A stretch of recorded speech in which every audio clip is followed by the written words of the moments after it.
Para mim é um prazer muito grande poder estar aqui. Aliás, eu vou conversar com vocês durante alguns momentos sobre a oportunidade que Deus me deu de estar perto de pessoas que foram usadas por Deus para consolidar o meu ministério, pois foi um grande desafio chegar aí no mercado gospel, no ambiente dos crentes, certo? Com a linguagem mais despojada, com humor um pouco mais intenso, com assuntos um pouco polêmicos, mexer com alguns tabus. Inevitavelmente, no início, além de ser taxado como palhaço, como alguém sem conteúdo, como alguém que não prestava reverência a Deus, diversos tipos de desconfianças e de adjetivos não muito agradáveis, eles foram sendo colocados sobre minha pessoa. Eu tive que sobreviver a tudo isso para não desacreditar no propósito para o qual Deus havia me chamado. E uma das formas brilhantes que Deus usou para consolidar, certo? Para mostrar às pessoas que havia sim muito compromisso entre eu e Deus e sua palavra e seus propósitos, foi trazer, ou melhor, foi me levar para perto de pessoas, de ministérios, de pessoas que já eram consolidadas, respeitadas, bem vistas, sérias. E quando eu me vi, eu estava no meio dessas pessoas, no grupo dessas pessoas, e muitas vezes sem nem me defender verbalmente, mas através de um convite, de uma participação, de uma presença nos eventos dessas pessoas, certo? A proximidade fez com que fosse tornando-se legítimo o que Deus estava fazendo ou queria fazer através do meu ministério, através daquilo que Ele estava me dando. Então, pastores como o pastor Silas, pastor Silmar, tantos pastores, pastor Flávio, desde das pessoas que eu fui conhecendo no início, porque minha mulher tem uma frase muito interessante quando a gente quer falar de alguém que está, às vezes, até tentando denegrir. Minha mulher pergunta: Cláudio, quem é essa pessoa na fila do pão? E eu, às vezes, me olho e diz: quem eu era na fila do pão? Não que eu acho que eu seja alguém, mas isso afirmou a presença dessas pessoas, o convite dessas pessoas. Você vê, o Cláudio, que era um palhaço outrora, na visão de muitas pessoas, hoje está num evento Casa de Zadok. Se você analisar isso há uns anos atrás, era quase impossível. Por quê? Porque não há reverência nesse moço para tal coisa. Um cara chegou a dizer na rede social que eu era o anticristo. Eu nem costumo responder, mas esse eu fui. Falei: não sou não.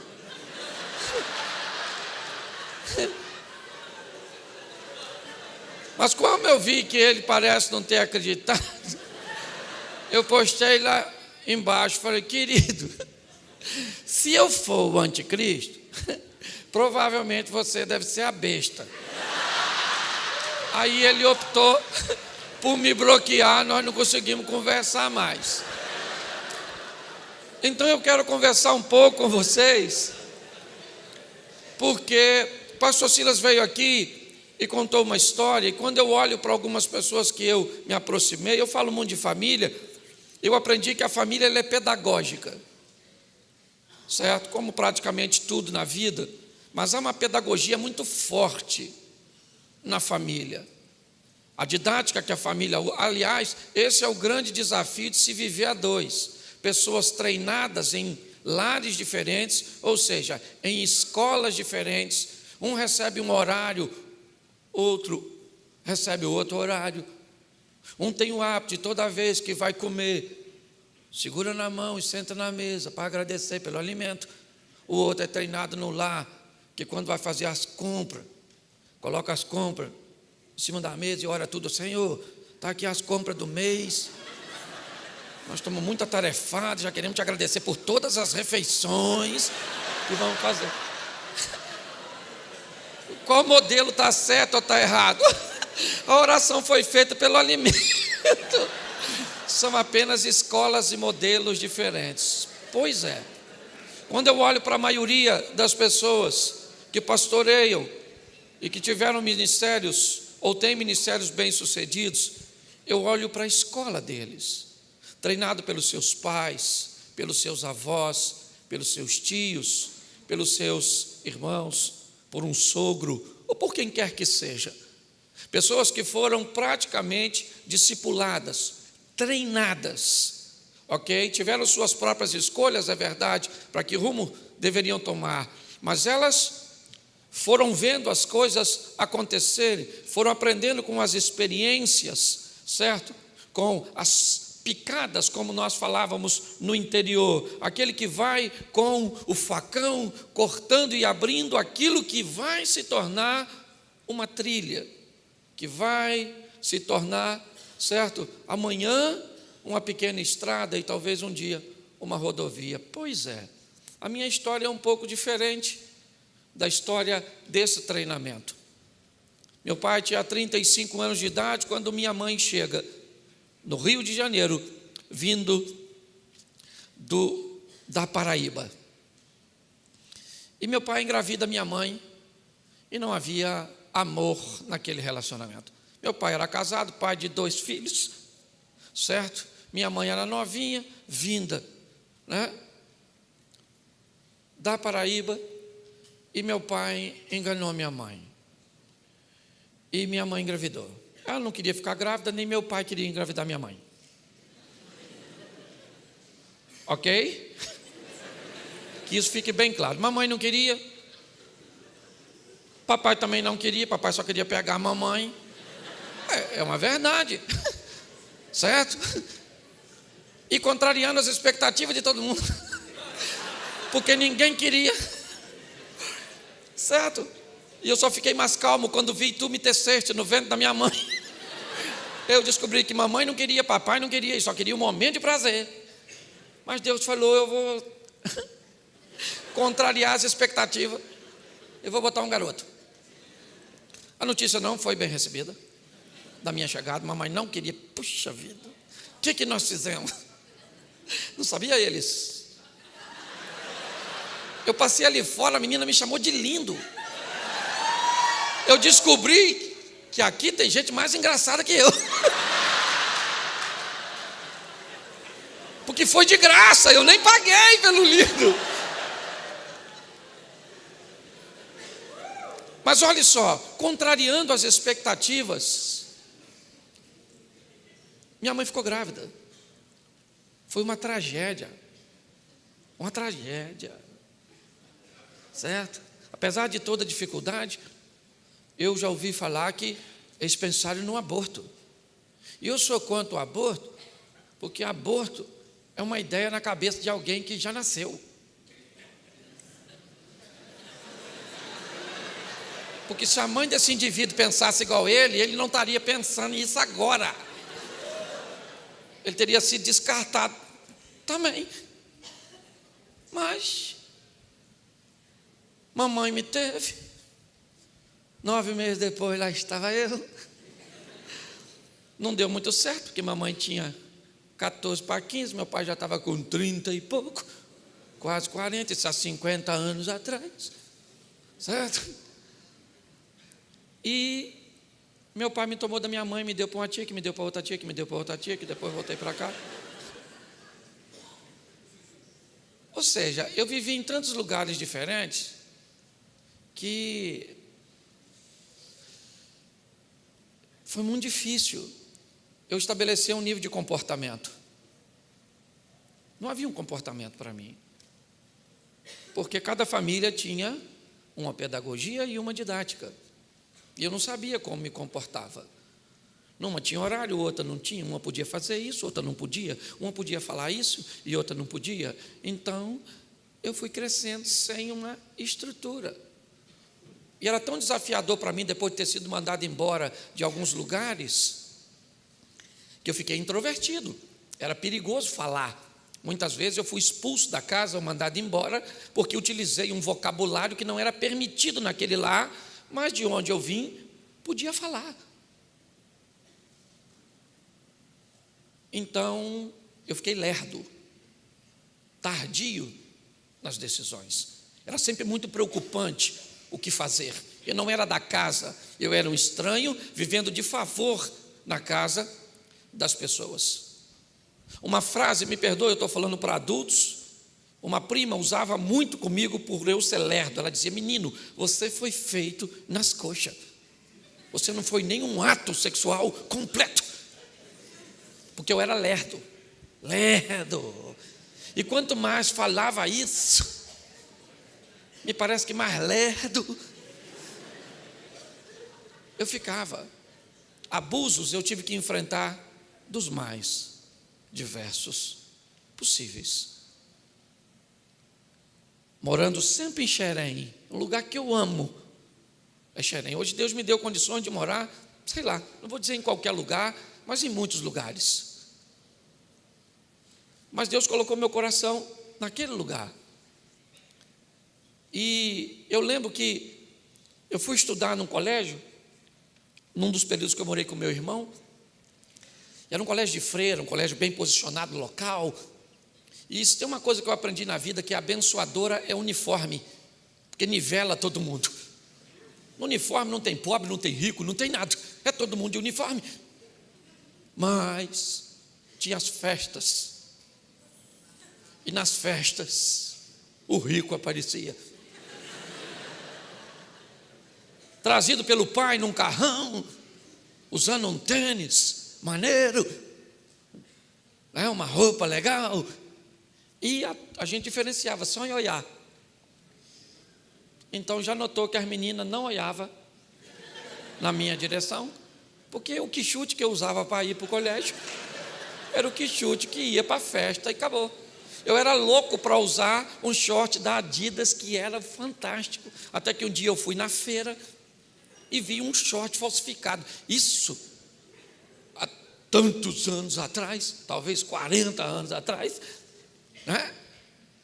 E eu fiquei louco porque eu podia comprar. Comprei o short e levei para casa. Primeira coisa que eu cheguei eufórico, mostrei para minha prima. Ela olhou e disse: Cláudio, não é Adidas, é Adibas. Virou assim. E eu falei: caraca, é Adibas mesmo. Mas eu estava tão eufórico com a oportunidade de conseguir, que eu não reparei. E o pior de tudo, porque eu criei uma técnica, eu falei: eu vou usar assim mesmo. Ele era azulzinho, mas era lindo. E eu imaginei, se alguém começar a olhar muito, eu coço. Aí eu crio uma dificuldade de identificação e me saio bem. Eu não lavei o short, saiu 3 letras e as outras não quis sair de jeito nenhum. Perdi.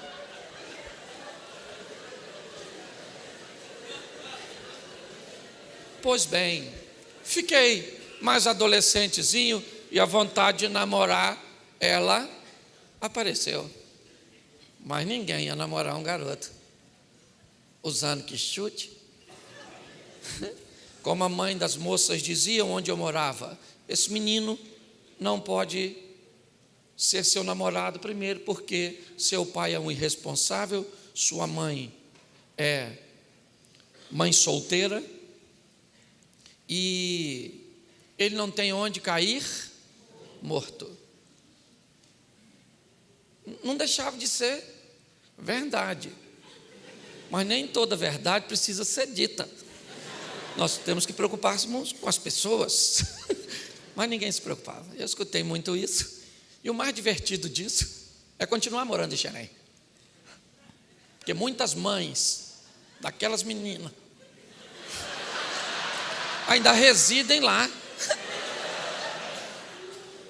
E quando eu passo, hoje, num carrinho um pouco melhor, morando numa casa melhor, com aquela loura, porque mulher não fica velha, ela fica loura, é uma verdade. Aquela mulher loura do meu lado, eu abro o vidro e cumprimento a Santa Senhora, que não deve ter morrido, porque ninguém quer do outro lado, é uma verdade. Aqui jaz o menino que não tinha onde cair.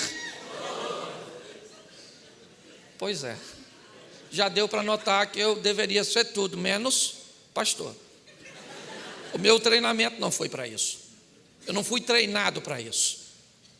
Eu não fui adaptado para isso. Certo? A minha história é um pouco diferente da história de muitos e talvez bem próxima da sua história. Mas eu aprendi uma coisa nessa vida. Salmo 27:10. Ainda que teu pai e a tua mãe te desampararem, eu, o Senhor, jamais te desampararei. Eu descobri, depois de um tempo, que eu poderia contrariar o prognóstico, mas eu precisaria de um Deus que governasse a minha vida. Então eu preciso que você abra a sua Bíblia. Vai ser rapidinho. Abra a sua Bíblia. Lucas, capítulo 5, verso 1.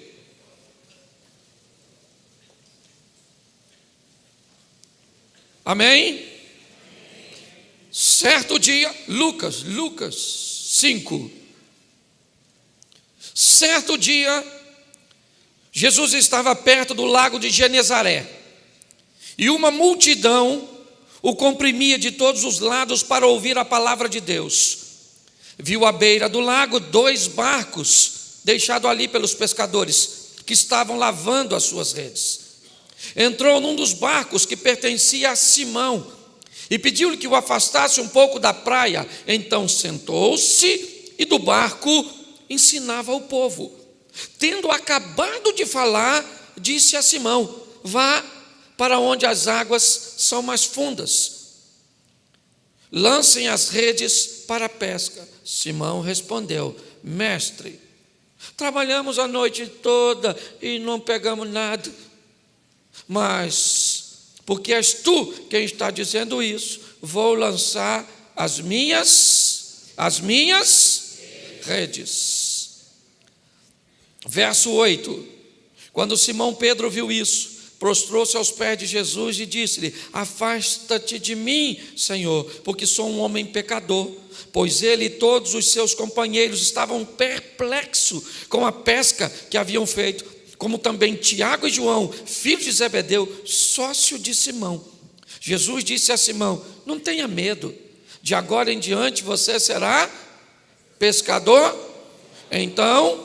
Eles arrastando seus barcos para a praia, deixaram tudo e o seguiram. Deixa eu conversar com vocês aqui sobre a história desse moço. Na ótica de Lucas, essa é a narrativa do primeiro encontro de Jesus com Pedro. Mas eu quero olhar para o ambiente emocional deste homem.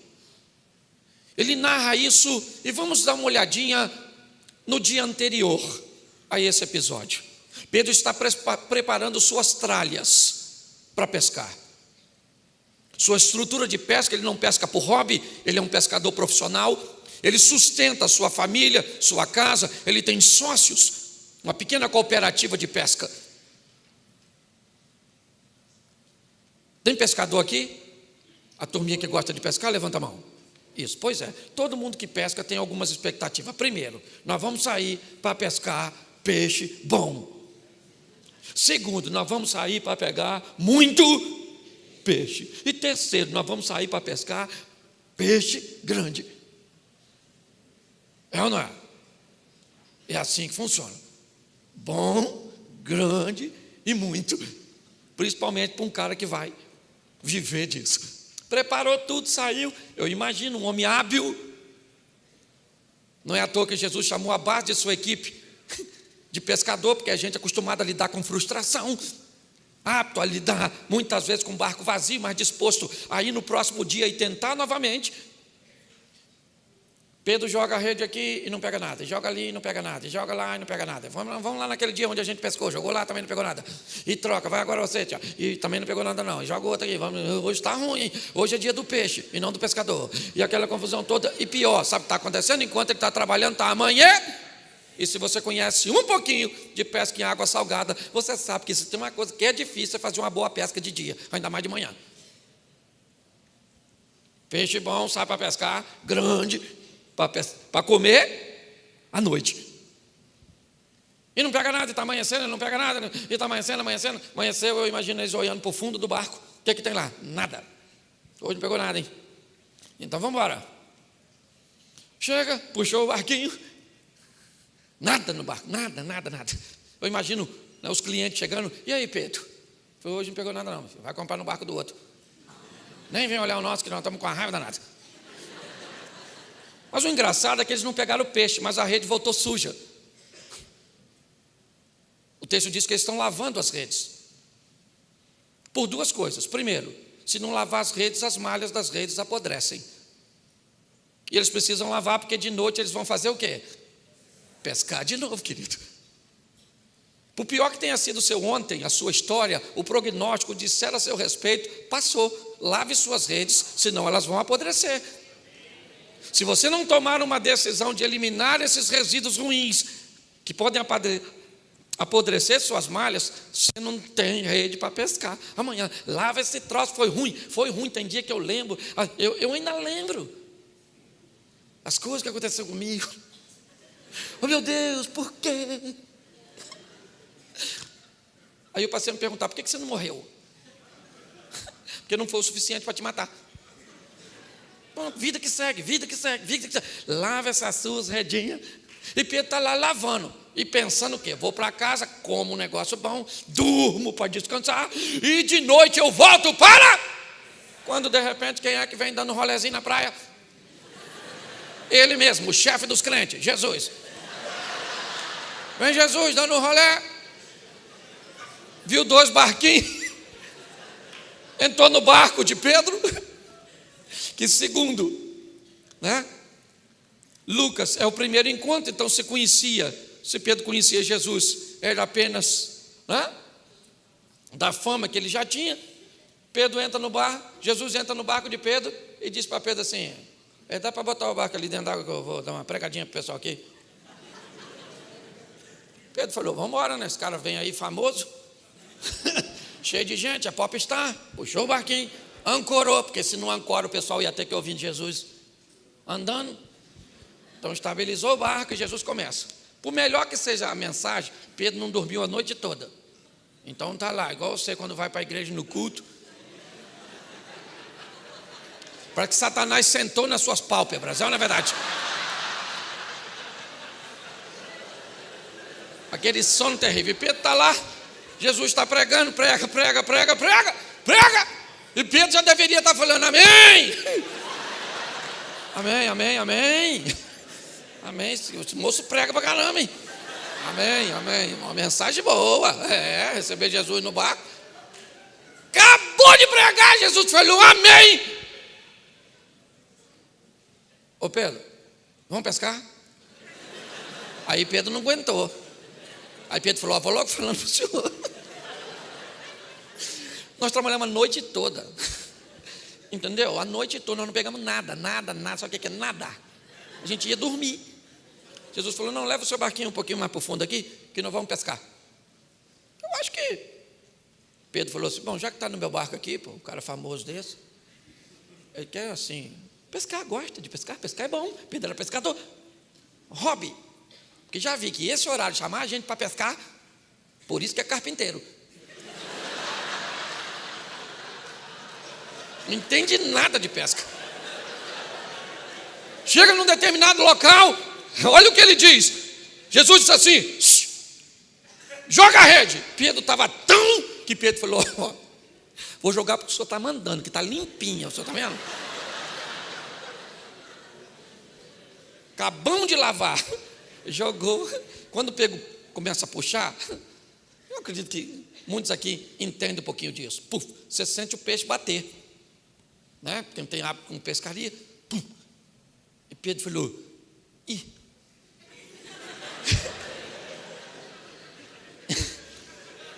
Caramba. Aí, pegou aqui, ou agarrou, ou tem peixe. Não, na verdade. Quando ele vê, tem tanto peixe que ele faz sinal para os outros. Shhh. Navega aqui, meu filho, encosta aqui. Pedro já está pensando: cara, podia vir pescar com a gente todo dia, mano. A gente nem pesca mais de noite, não é? Escute só. Pedro esquece que o barco está vazio, sim ou não? O que é a noite anterior para um dia desse? Nada! Entendeu? Estão puxando o barquinho, mas o pessoal está tudo sério. Porque eles sabem que aquilo não é normal. Chegou, puxou tudinho. Pedro falou: ó, Jesus, show de bola, hein? Locou o barco, pregou, pagou. O senhor é um homem santo e eu sou um homem pecado? Pode ir embora. Valeu. Porque tem gente que basta adquirir o que deseja para tirar Jesus da sua vida.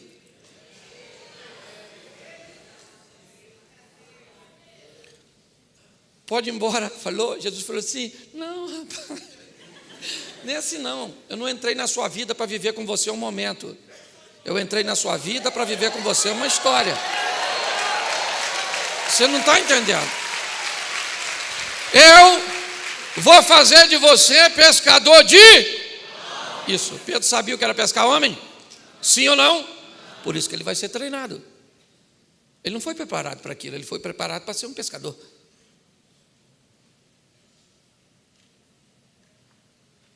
E agora Jesus disse: você vai andar comigo e eu vou treinar você para pescar homens. Ele não sabia pescar homem. Eu não sei ser pastor, eu estou aprendendo a ser pastor.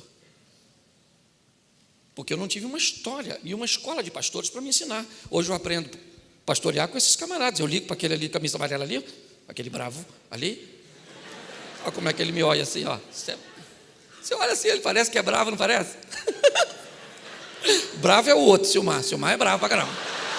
O Cílio é tranquilo. Eu aprendo com esses caras. Essa turma. Você está entendendo? Quando eu olho para Pedro, Jesus está dizendo: cara, você vai agora comigo, andar comigo, você vai ser pescador de homem. É esse troço também que eu não gosto muito. Se fosse pescar mulher, pescador de homem, isso é só uma brincadeira, pelo amor de Deus. Ai. Hoje tudo que fala um homem me processa. Escute só. Deixa eu caminhar rapidinho com isso. Após esse episódio, Jesus é levado por Pedro até sua casa. Porque se você não tiver crédito em casa, vai ficar difícil. Um obreiro, quem trabalha para o Senhor. Esse dia um camarada que está subindo aí, está em ascensão, um ministério fantástico. Ele foi me apanhar no hotel, estava do lado da esposa, e ele me disse assim: pastor Cláudio, se o senhor tivesse que me dar um conselho, qual o senhor me daria? Eu disse para ele que essa mulher que está do seu lado seja sempre a sua fã número 1. Enquanto ela acreditar que você é quem você é porque você não é fake, você é verdadeiro. Então Pedro leva Jesus para a sua casa. Isso aí, querido, porque a nossa vida começa em casa, ok? Se você é respeitado fora de casa e não é em casa, tem alguma coisa de errado. Conserta esse troço. Sua mulher tem que olhar para você e falar: esse camarada é o cara. Entendeu? Ela tem que ficar chateada contigo. Lógico, porque vida a dois não é troço fácil. Quem aqui não teve vontade de matar a mulher ou o marido? E teve até a oportunidade de matar quando ele estava dormindo? É ou não é verdade? Você que não foi tão corajosa, louvado seja Deus. Mas escute só. Eu não vou poder passar por todas as etapas por causa, para não demorar muito. Mas Pedro leva Jesus para onde? Para a casa dele. Jesus chegou lá, a sogra do Pedro estava doente, um milagre na casa do Pedro, certo? A sogra vem, serve aquela coisa legal, olha que beleza. Ninguém me tira a ideia de que Pedro já levou Jesus para a casa dele para curar a sogra. Porque se eu sei que eu tenho uma sogra doente e Jesus cura, eu vou levar Jesus na minha casa? A não ser que eu queira que ele cure a sogra. Jesus falasse, vou na sua casa, Pedro. Não, vamos ali na esquina mesmo, ali assim. Lá em casa não, lá em casa está muito bagunçado. Não. Se Jesus leva Pedro até a sua casa e sua sogra está doente, é porque provavelmente Pedro já estava afim que a velha ficasse curada para fazer uso de suas toxinas. É legal que vocês vão entendendo devagarzinho. Escute só. O que eu quero que você entenda é que vai haver uma história entre eles. Pedro vai viver coisas com Jesus que ninguém viveu, nem mesmo João. Pedro vai experimentar coisas fantásticas. Mateus capítulo 14, verso 22. Certo?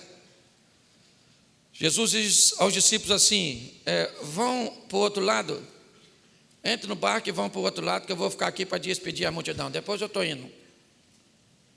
Os discípulos entraram no barco e foram para o outro lado. O texto diz que o vento era contrário, dificuldade. Na quarta vigília da noite, Jesus vai andando em cima d'água, tu acredita? A partir de 3 horas da manhã, Jesus chega dando um rolé em cima d'água, literalmente tirando onda. Sim. Aquele montão de homem com medo. Mateus era cobrador de impostos, não sei nem se ele sabia nadar, aquela coisa toda, aquela confusão. E Jesus falou que vinha, botou a gente nessa furada e não veio, e essa hora ele não chega. Veio ele andando em cima d'água e alguém gritou quando viu, é um fantasma. Ninguém correu, porque não tinha para onde correr, estava em alto mar. Mas a Bíblia descreve o desespero de todo mundo gritando, fantasma, socorro, aquele escândalo, e não tinha mulher, era só homem. Ok? Escute aqui, olhe para mim. Nesse momento, Jesus lá de fora diz assim, calma gente, que fantasma o quê, rapaz? Sou eu. Pedro chegou assim e falou, é o senhor mesmo?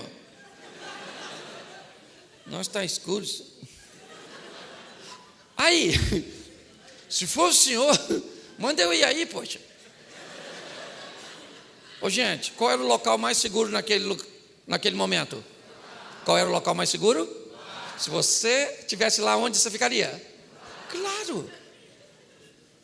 Mas sabe qual é o problema? Nós queremos viver os milagres de Deus, mas queremos ficar no conforto da mesmice. Você quer viver o sensacional, mas não quer sair do barco. O local mais indicado para ficar onde era? Mas Pedro falou, manda eu ir aí, pô. Lembra? Lá atrás, Lucas, Tiago e João, sócio de Pedro. Nessa ocasião, o que os dois deviam estar pensando? Deixa Pedro ir. Pedro não quer ir? Deixa ele ir. Alguém deve ter pensado, ele bebeu. Quando Deus mandar você fazer o que ninguém está fazendo, não espere que as pessoas te ovacionem e te sigam. Porque às vezes a direção é para você, não é para o outro. Pedro diz, se é o senhor, manda eu ir aí. Jesus poderia falar, fazer o quê aqui? Jesus falou, vem Pedro, pode vir. E Pedro então desce do barco. E o pessoal que estava dentro do barco devia estar pensando o quê? Afunda. Sim, querido, é triste dizer isso, mas quem não sai do barco detesta ver você saindo. Quem não faz nada diferente detesta ver você fazendo. O covarde odeia a sua coragem. A verdade é essa. Quando nós olhamos para essa situação, lá vai Pedro, olhando para Jesus. E sabe o que é mais engraçado? Quando ele está quase chegando, sabe o que ele fala? Gente, isso aqui que eu estou fazendo é muito perigoso. Andando em cima, começa a afundar. O texto diz que ele está tão pertinho que Jesus estende a mão e diz: segura aqui, homem de pouca fé. Se Pedro é de pouca fé, quem ficou no barco é de pouco o quê?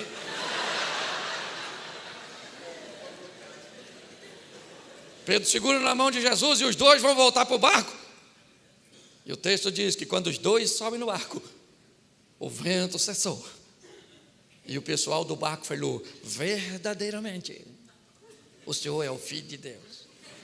Pedro deve ter falado: aí Jesus. Mas ninguém foi lá, né? Só eu que fui, né? Sabe o que eu imagino? Vamos imaginar um culto de domingo na igreja dos discípulos. 11 homens se levantando dentro da igreja dizendo um testemunho fantástico. Gente, queremos contar para você aqui que essa semana, gente, nós vimos 2 homens andando em cima d'água. 2. Aí Pedro falou: eu posso falar? Só para deixar registrado, um era eu. Porque quem sai do barco conta milagres a respeito de si mesmo, enquanto quem fica no barco só conta milagres a respeito dos outros. Você tem que decidir quem que você quer ser nessa vida, querido. Se você quer contar seus milagres, se você quer contar os milagres dos outros. Amém? Agora você tem que aprender para andar com Jesus. Não é fácil não. Olha uma experiência de Pedro. Quem dizeis vós ser o filho do homem? Todo mundo falou. E aí Jesus falou: e tu, Pedro? Ele falou: tu? O Senhor é o Cristo, o Filho do Deus vivo. Jesus falou: bem fizeste tu, Simão, que não respondesse a carne e o sangue, mas sim o Espírito do meu Pai que está em você. Eu imagino Pedro falando: aí, mano, pensa o recipiente aqui, quem está dentro? Porque Jesus tinha uma maneira muito legal. Acertou, elogiava: bem fizeste tu. Pedro continuou lá, ao invés de ir trabalhar. Jesus falou: mas eu vou morrer, sofrer. Pedro falou: que é isso? Faz isso não, aí não, poxa. Jesus falou: para trás de mim, Satanás. O discípulo deve ter falado: o recipiente aí. Que você vai andar com eles, você vai ter que entender uma coisa: se é para ser elogiado, você vai ser. Se é repreendido, você vai ser. Ou então não queira andar com ele, porque ele não faz média com ninguém. Andou na linha, não andou, acabou, querido. E Pedro é uma grande lição. Ele era dos extremos. Quando Jesus disse que vai morrer, ele falou: olha, ainda que todos te abandonem, eu morro contigo. Eu imagino Jesus falando: difícil, Pedro, difícil. Cara, lidar com Pedro, nossa, difícil. Jesus foi preso, todo mundo rapou fora. E Pedro foi acompanhando Jesus de longe. Lucas narra isso no último momento, quando Pedro nega Jesus pela 3ª vez e o galo canta. Se tinha uma coisa que Pedro não gostava, era o número 3 e galo. Porque toda madrugada o galo lembrava Pedro: você traiu, Pedro! Alguma coisa desse tipo. É a emoção. O galo cantou. O texto diz que Jesus está olhando para Pedro de longe. Lucas 22. Ah, Pedro, não me conhece, não sabe quem eu sou. Muito bem. Pedro ficou chateado. Bem chateado. Bem chateado. A ponto de voltar a pescar. Eu aprendi uma coisa muito interessante com Eliseu, até preguei ontem de manhã. Quando Eliseu vai se tornar aprendiz e auxiliar de Elias, ele se despede dos pais, mata os 2 bois, taca fogo. E na verdade o que ele está dizendo é: eu estou eliminando tudo aquilo que me prenderia aqui, porque eu não tenho mais para onde voltar. Se Pedro tivesse vendido o barco, desfeito do barco, afundado o barco, ele não teria um barco para voltar. Você quer caminhar com Deus? Nunca deixe um plano B, pois ele não existe, é só o A. Para nós que vamos andar com Deus, não há rota de fuga, não há saída de emergência. Pedro ainda tem um barco, então ele diz, no final do Evangelho de João, capítulo 21, eu vou pescar. Eu vou voltar para a minha vida antiga. Depois de todas as experiências, de tudo que ele viveu. Pedro talvez fosse alguém que não seria o mais qualificado para desempenhar aquilo. O histórico dele não era dos melhores. Mas Jesus aparece na praia com a fogueirinha e uns peixinhos. E quando eles estão chegando, Jesus ainda ajuda na pesca de novo. Me parece que lembrando a Pedro o primeiro encontro, né? E Pedro então pula do barco quando João sinaliza é o Senhor, e vem, a turma chega como peixe. E Jesus diz a Pedro: você me ama, Pedro? Os discípulos devem ter pensado, nós lembramos o dia que ele disse que amava o Senhor a ponto de morrer. Pedro, confrontado, ele diz: eu te amo. Isso acontece por 3 vezes, o motivo pelo qual eu não quero, eu quero me focar no resultado. Jesus está dizendo: você vai apacentar as minhas ovelhas. Mas os outros não devem concordar com isso. Pois é, os outros não são dono das ovelhas. O dono sou eu. E eu estou dizendo que você vai apacentar minhas ovelhas. Eu preciso terminar isso aqui, porque hoje eu vejo muita gente, sabe, vivendo seus desconfortos, suas crises. Hoje, o pastor Silas entende muito bem isso. Você, com um ministério itinerante, um pastoral bem sucedido, é só ter uma crise em um que você diz que não precisa dele cair para o outro. Ele é bem mais maduro, curtido do que eu. Mas se eu tenho um problema na igreja, eu falo também, eu não preciso da igreja. Eu tenho um ministério itinerante bem sucedido. Eu largo isso tudo e vou pregar pelo Brasil afora. Aí eu tenho um problema na itinerância, eu digo: eu não preciso disso. Eu tenho uma igreja lá que me ama, que me quer, que me recebe. Então volta e meia, eu estou lá, itinerante. Mas talvez você nem isso tenha. Pastor, é só a igreja mesmo. Pensa numa igreja difícil. Você acha que é só a sua? Deixa eu te lembrar uma coisa. O pastor dá sua vida pelas ovelhas. Você tem que amar a ovelha. Mas me dá o texto que a ovelha dá a vida pelo pastor. Pastor não fala isso, pastor. Falo e falo. Porque o prêmio não vem da ovelha. O prêmio vem do dono da ovelha. Eu gosto de Davi quando Davi vai enfrentar o leão e o urso, porque ele diz o quê? A ovelha era dele? Não, a ovelha era do pai dele. E ele falou para o leão: aí, leão, aqui não, maluco. A ovelha nem é minha, mas do papai, e não vai levar não. O leão encarou, Pedro matou o leão, o urso desavisado não apareceu lá. Pedro falou: não quero problema com Greenpeace. Olha a verdade. Esse negócio aí, ó, já tem um óbito aí. Já não sou mais réu primário. Olha a verdade. Ele lutava para defender uma ovelha que não era dele. Deixa eu falar uma coisa para você, querido. Eu sei que muitas vezes na nossa liderança tem dia que a gente quer matar as ovelhas, é tudo. Tem culto fúnebre que dá vontade da gente orar, Senhor!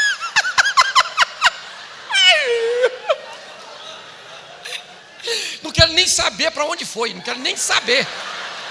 O importante é que foi, louvado seja Deus. Tem dia, e isso não é para você, não é para a igreja pequena, não é para 50 membros, 5 mil membros, isso é para pastor. A gente anda assim durante o dia, vai no inferno, no céu. Quanto maior for o número de ovelhas que você apacenta, mais gente durante o dia dorme chateada com você. Então não queira crescer muito não. Mas é divertido, gente. É legal. Porque nós vamos receber um prêmio do dono das ovelhas. Pode ter certeza. Então vamos trabalhar com amor. Cuidar desse povo. Um povo muitas vezes carente. Um povo muitas vezes que não sabe discernir uma informação. Ruimzinho mesmo. Então, sorria mesmo. Você está rindo e nem feliz você está. Mas você está rindo. Então eu queria que você ficasse de pé. Fica aí, porque está terminando aqui. Fica aqui, fica aí. Isso, feche seus olhos, pode fechar. Que ninguém vai pegar nada seu. Eu sou carioca, mas sou convertido. Feche seus olhos. Feche seus olhos. Senhor nosso Deus, histórias muitas vezes estão distintas, treinamentos às vezes tão diferenciados, mas todos nós fomos chamados para o mesmo propósito: trabalhar para o Senhor, cuidar da tua obra, ó Deus. Em nome de Jesus, muito obrigado, pois o Senhor conhece a realidade de cada um e, na verdade, um trabalho como esse tem por propósito treinar pessoas, oferecer às pessoas ferramentas, experiências, ó Pai, informações que possam ajudá-las no cumprimento do propósito que o Senhor tem para cada um. Hoje é apenas o início, ó Deus, e amanhã sabemos que grandes coisas o Senhor ainda tem para realizar neste lugar. Continua conosco, Senhor, pois somos totalmente dependentes e carentes de Ti. Te damos graças. Muito obrigado pela presença do Teu Espírito Santo, ó Deus. Te agradecemos pela morte de Teu Filho Jesus por nós, porque o Senhor é o Deus Todo-Poderoso. Você pode dizer amém?